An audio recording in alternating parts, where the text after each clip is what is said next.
This FCA Game of the Week is brought to you by Mel Foster Realtor, Betsy Brudos. Mel Foster making it happen! Thanks, Betsy! Yeah!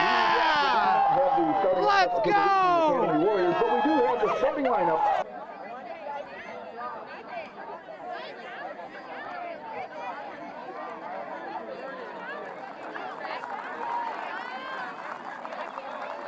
On paper, a first-round matchup with Wheaton Academy looks like a pretty good deal for Geneseo's Green Machine, but the Maple Leafs are making their record 39th playoff appearance. This is not their first postseason rodeo, so they are primed and ready for playoff football. A bit of a chill and mist in the air, and it doesn't slow Geneseo's storied running attack. In the first quarter on 3rd and 4, Jordan Jackson is relentless, a 31-yard gain to the 4. Jackson in action on the next play on the sweep, and the Leafs lead 7-0. Geneseo's defense getting it done as well. On 3rd and 4 for the Warriors, it's Jackson with the tackle for no gain. Geneseo knocking on the door again. Will Daniels gives to Devin Haxby on the sweep. 14 yards for the TD.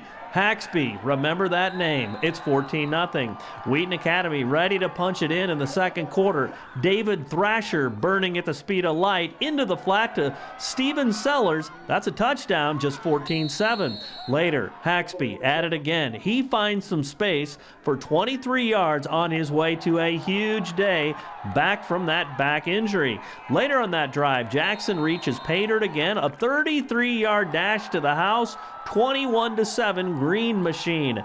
Geneseo's defense again solid on the interior. That is Reed Graddert waiting at the line of scrimmage. No gain. That Maple Leaf D-line again flexing its muscles. Jake Yarger gets in on the party. Geneseo back on offense. A little misdirection. Jordan Jackson's been down this road before. 45 yards to the 32-yard line. The Warriors desperate to get another score before half, but Yarger is in Thrasher's back pocket for the quarterback sack. Then Geneseo has it again with only time for one play before half. Daniel fires to Ryan Hartsock to Haxby on the hook and ladder. Check out the effort by Haxby. He picks up 45 yards to the 20, but time runs out. It's 21-7 at the intermission. Third quarter, Wheaton Academy drives into the red zone, poised to make it a one-score game, but Gunnar Gaines makes a huge pick in the end zone and returns it to the 18. That momentum swings to Geneseo. A few plays later, another huge play from Haxby. He gets to the edge and dashes 58 yards for the touchdown, 187 yards rushing for Haxby, 28-7 after that scoring run. The Leafs extend the lead by way of Jackson's 40-yard touchdown scamper as they lead 35-7. The Warriors are in desperation mode late in the third. Geneseo's Will Daniels, though, goes high for the pick to stop another drive. The Leafs continue to pick up real estate. Haxby with another chunk of yardage to the 37. 4th and 6, late in the third. The Leafs convert behind the big, strong front line. Haxby 17 yards to the 9. And then on the first play of the fourth quarter, Cade Humphrey, 5-yard scoring run, and he is fired up. The Maple Leaf defense continues to make stops. That's Justin Scott battling down the Warrior pass. And the Green Machine rolls to a 42-13 triumph. Now 9-1, the Leafs advance. They'll host Mantino next Saturday. The defense had a really good game. Offense really stepped it up when it came to the second half. We started cleaning some things up, figuring out what we needed to do. There's such an element of the unknown in these first-round games when it's teams from out of town. I mean, how good does it feel to get this, advance, and get to practice another week together? It's a great feeling. Going into the game, we always got to say, live for one more week, and it's great to get the first one out of the way and move on to week 2. Mm-hmm. How much value is there matching up against an offense like this? Because you're going to see a lot of those kind of offenses in the playoffs. It's definitely some good experience for us. There's those Chicago teams like to run the spread offenses, and hopefully we'll see some more of them in the playoffs. It's definitely some good practice. Where has depth fit in with you guys? You know, you guys got some guys, injured, stuff like that, and it just seems like you guys don't lose a step when the backups are in there. I'd say it's the program, give it all to the program. I mean, we've taught each other, do your job, and every person, and whenever one person goes down, the next person's always ready to step up and do their job, and do their part. Yeah, how do you get that to work, you know, with 16-year-old guys who everybody wants to play and stuff too, but you guys are so happy for each other when you guys are thriving out there? I think we've really preached from the beginning, from middle school on up. It's not about me, it's about the team. And I think that the people who aren't starting and rotating in, they really understand that aspect and really take it to heart and use that when it comes to practice time. Mm-hmm. What can you build on this week as you get ready for you know, the next step along the tournament trail? It's always gets tougher every week, you know. I thought we did well today. Got to work on the pass coverage, obviously. We'll probably see some more passing in the future.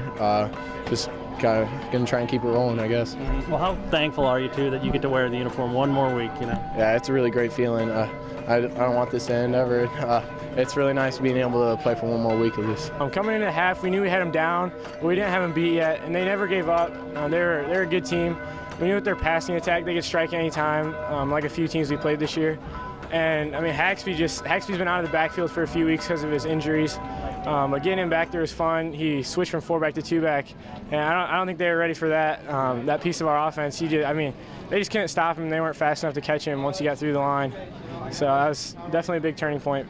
How great is it to have that big play capability? I mean, obviously the formula is always 4 or 5 yards and knock a bunch of time off the clock, but hey, it's pretty cool to have some big plays. Yeah, definitely.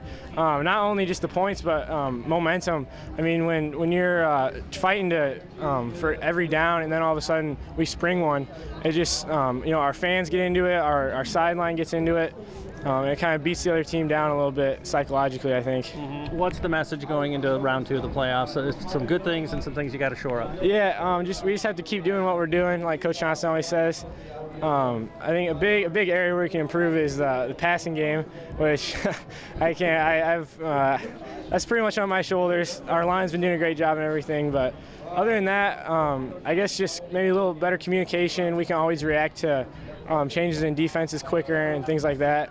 Better communication from players to players and players to coaches both. I think we can improve in those areas. Mm-hmm. Well, how much of a blessing is this in your life that you're one of the few teams that are alive, and you personally too, you know, you get to keep playing football in a town that loves it? Yeah, this is awesome. I mean, we're so blessed to play every day. Even, you know, during the playoffs it gets a little cold, but we still love coming out to practice. It's just, in this town especially, it's just awesome having all the support. I can't imagine not being a Green Machine football player. So it's a really fun time.